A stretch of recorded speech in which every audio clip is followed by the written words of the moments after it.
again, you guys, I'm gonna go ahead and I'm gonna get set up. So we also want to talk about posture at the wheel because that's gonna help you. It's gonna help you keep your elbows in straight. So when I sit down, my stool is a little bit away. My body is right up on the edge of my stool. If you look at the back of my stool, somebody else could sit back here if they had a little butt. So I put a brick, and I use a brick. This is just because it makes me more comfortable and more level. I put a brick under my left knee, under my left foot, and your right foot goes on the pedal. Now, if I look down, straight down, I have a straight line, imaginary line, between where my knee comes across the potter's wheel. Now I'm set up perfectly. So we're not back here like this, like she was in Ghost, right? Now my elbows are gonna go right here. So my back, lower back, and my right elbow, my left elbow, because I'm right-handed, is right here, in between here. My right hand, my right arm, elbow, will be right here. So this is how I will throw, you guys. This is the posture. It is uncomfortable, and it will take you a while to get used to this. But doing it this way, notice how my elbows, I have to keep my arms straight because they're locked in by my belly, my back, and my thighs, right? All my muscles in my body are holding my elbows and hands to be straight. So the first thing I'm gonna do is I'm gonna set this down. I need a drink of water. Muscling Terry's clay got me all out of breath. So I cut my ball in half. So I'm gonna set this down on a dry bat. We don't want our bat to be wet because you'll be chasing your clay all over the place if the bat's wet. However, you still need to use water, and water is your lubricant. So as beginners, I'm gonna tell you right off the bat, use the water. And that's gonna go against what other people have told you, because they all say, don't use a lot of water, don't use a lot of water. In my experience of 25 years of teaching, I have found that as beginners, the water helps you get the feel of the wheel, helps you with your hand-eye coordination, it helps you, everything work better. Use the water. Use as much water as possible.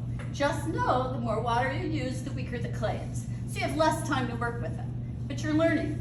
Once you get to the point where you're centering normally and you can pull up, then we'll back off on the water, okay? All right, so this is down on the center. My elbows are gonna be in place. Gotta turn the wheel in. Don't forget to do that. And if you're right-handed, you go counterclockwise. If you're left-handed, you go clockwise, okay? Which is forward and reverse on here. You're gonna use full speed when you go ready to center because it creates centrifugal force that helps you to center the clay. So use this centrifugal force. Don't be like, I can't center, right? You're never gonna center, but that kind of, you gotta muscle it, okay?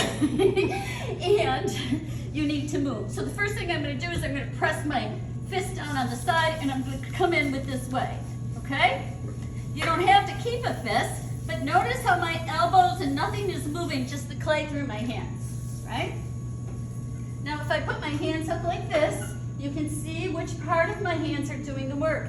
It's not my fingers at this point, okay? It's just the sides.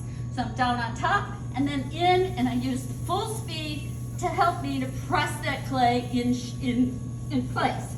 Also, as I press in and up, the clay will take the form of my hand. So if your clay is uneven and wobbly, it's because your hands aren't working together. So that's another thing.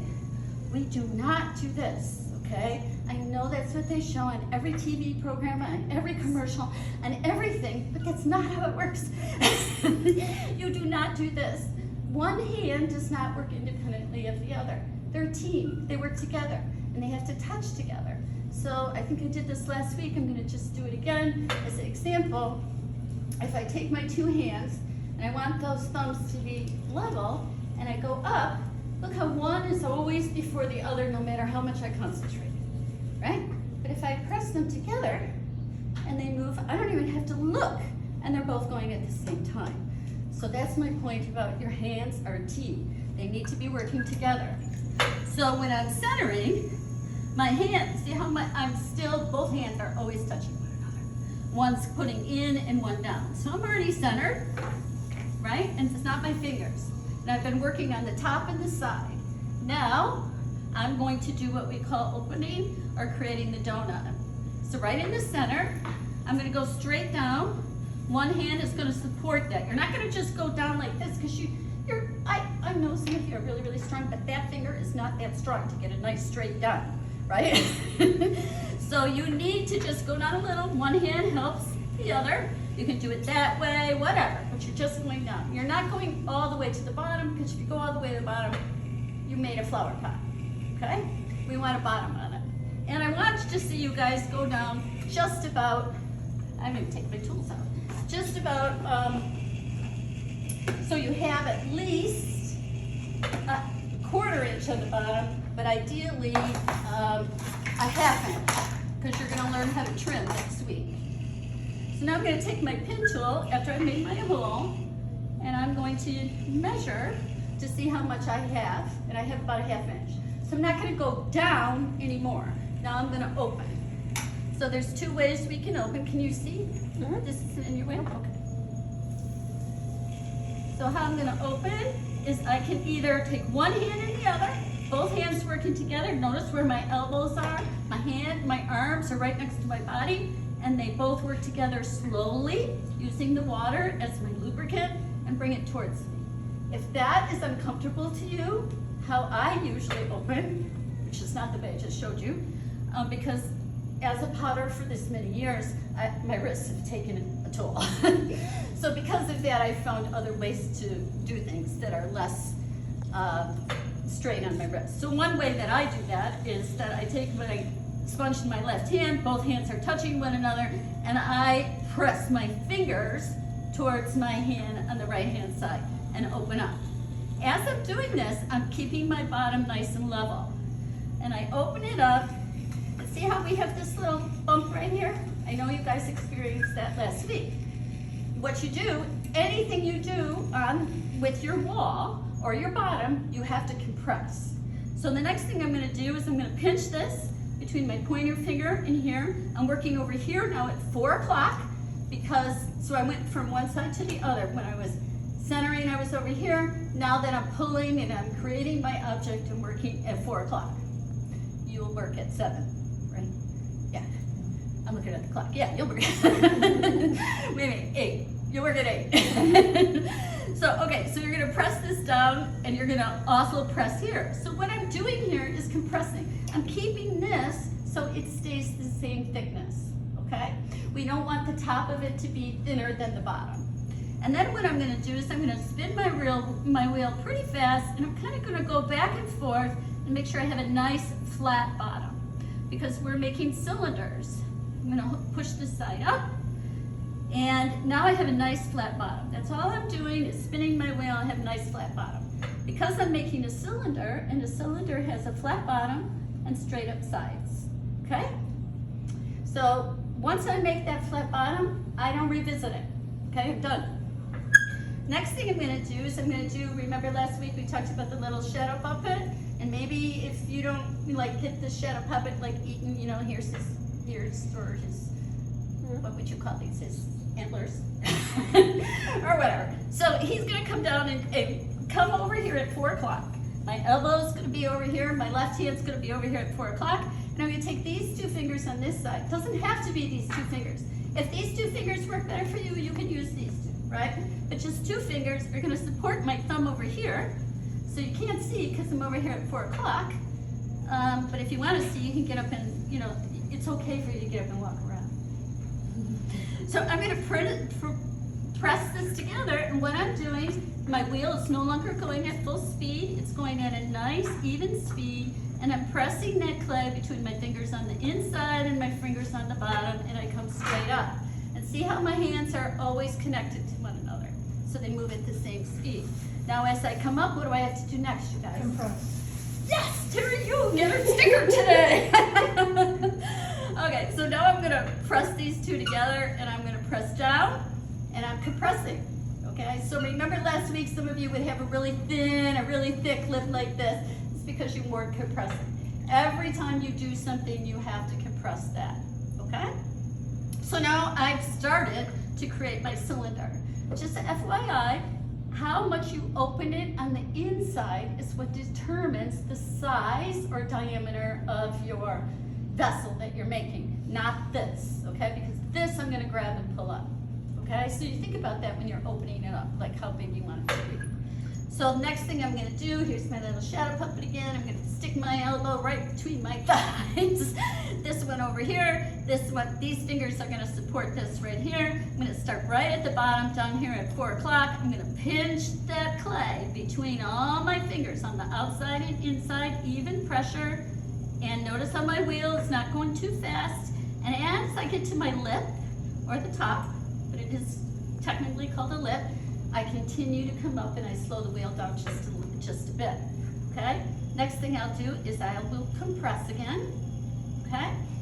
And what's happening here is it's coming up a little bit unevenly. That's normal because as we push things together like this, there's more clay than the diameter of what's happening here, so it creates a bump. That's normal. So how we fix that, again, my elbows and everything is secure on my thighs, it's holding me together. My left hand is going to support the pin tool on, and my right hand is gonna hold the pin tool. I'm not gonna just willy-nilly like go like this, right? I mean, you can if you want to, but you're not gonna get a straight cut. So to get a straight cut, I'm gonna keep this right here.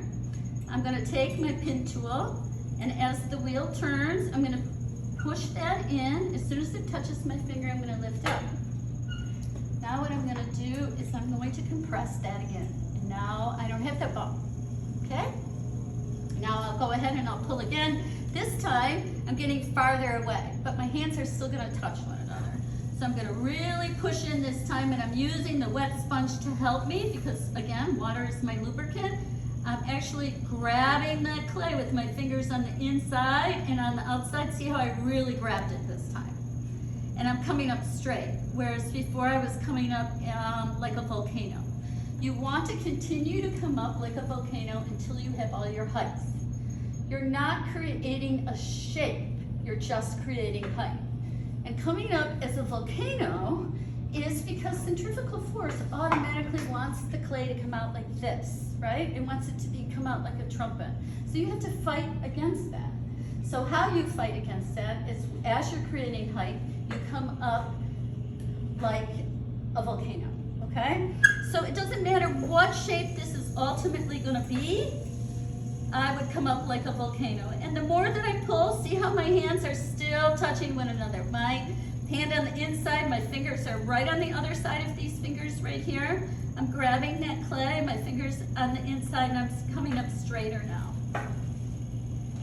I'm gonna come all the way up, I get to the lip, I'm gonna slow down, I'm gonna come up, and then I'm gonna compress. So now, if all this clay right down here, and it might be hard for you to grab it up. So I'm gonna teach you another little thing that's gonna be helpful, especially for beginners. And honestly, if I'm throwing a large object, I use this all the time as a trick to help me grab that clay and get it up, okay? To make my vessel stronger or taller. So this is called your wood knife. Again, this side is the blade, and this side is actually called the thumb. So as you can see, it's just like your extended thumb.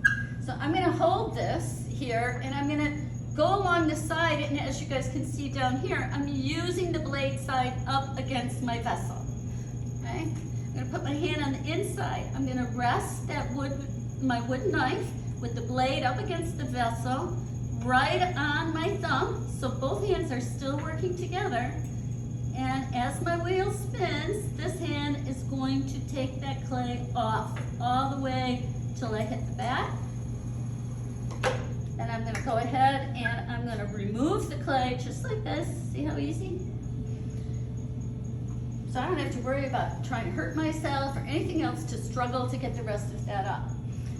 And believe me, you guys, if something feels like it's too hard to muscle, stop, save your body. There's more clay, we can wedge it more, everything else. I can't tell you over the years how many times I've hurt myself and hurt other people because I'm stubborn.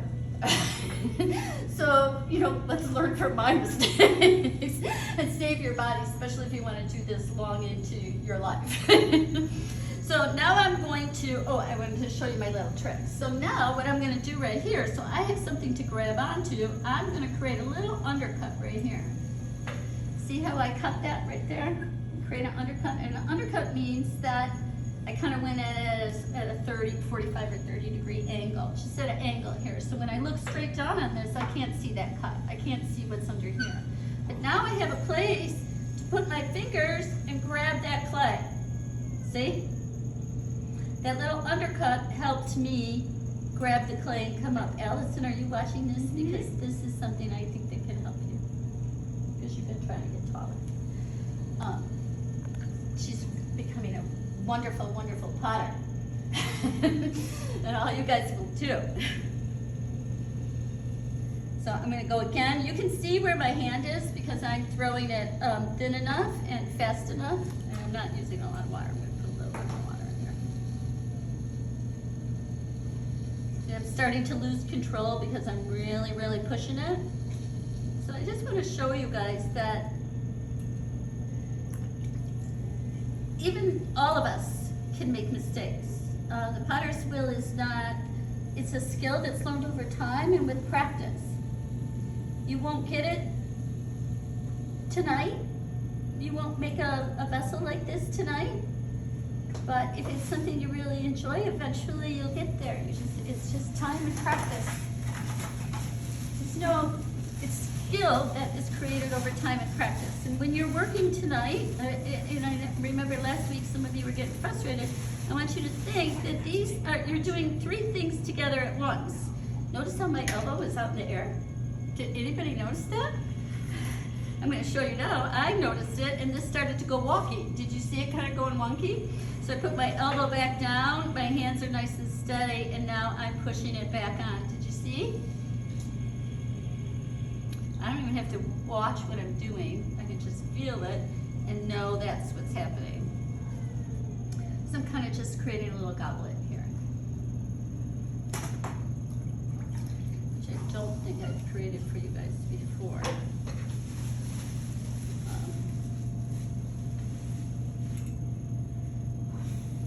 All right, anybody have any questions? Now, I'm shaping it now. And to really, really push it at this point, I would move to my metal rib. Here's Leah. I've been looking at my own studio at home. This is my travel. This is my favorite tools. I've been looking for them all week. Guess where they are? In this case. So I'm going to use my metal rib.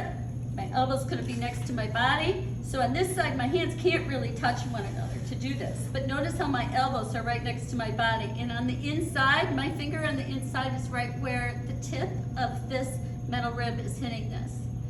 And now I'm going to bow it out a little bit because I'm going to bow out my little goblet.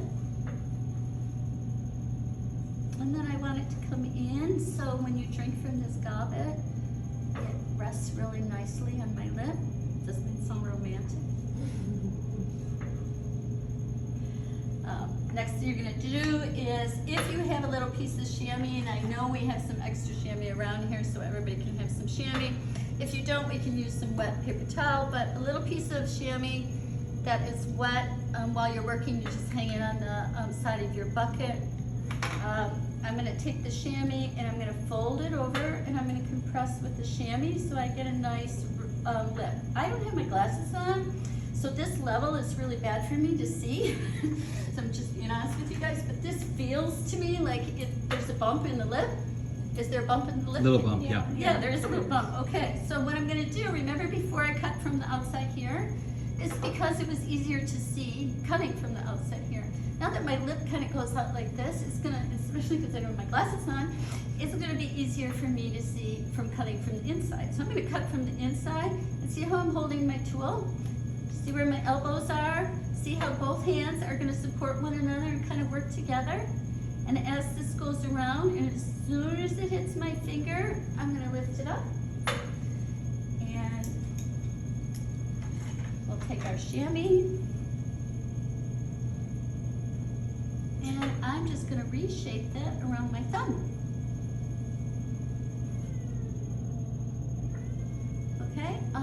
also, I will tell you guys that in my throwing studio at home, I have taken ribs and wood ribs, and if any of you guys are woodworkers or you know somebody that's a woodworker or whatever, you have little pieces of wood and you could actually put a notch in here.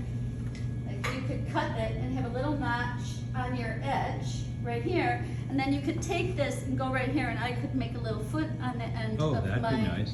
Yeah, but you need, you know, wood. In my studio at home, I have all kinds of different wood tools that I use for that, and I'll try to throw it in next week so I can show you what something like that would look like. But you can also go online and find all kinds of ribs that make feet really, really easily for when you're doing this. I'm going to save this one though. I'm going to use my finger right now on the bottom and see how I'm kind of pushing that in. Then I'm going to straighten it out right here. I don't care that it's a little wobbly because I'm going to gain control of it right here by just giving me a little bit more muscle. And I'm going to use my rib to fix that.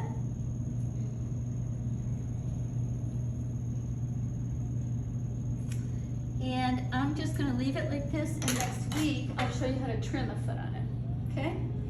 So anybody have any questions? I was real thorough this week about, do you feel good? Oh, yeah. You make it look so easy. Yeah, I do. Yeah, and I don't have my glasses on, so, so let's go. Oh, that makes it feel even better. So let's go, you guys, and I'll come around and help you. And I'm going to give it a little bit of time for you guys to work, and probably at, let's see, it's 10 to 7. I'll give you like 40 minutes to work, and then at 7:30 I will demo how to trim a foot. How's that sound?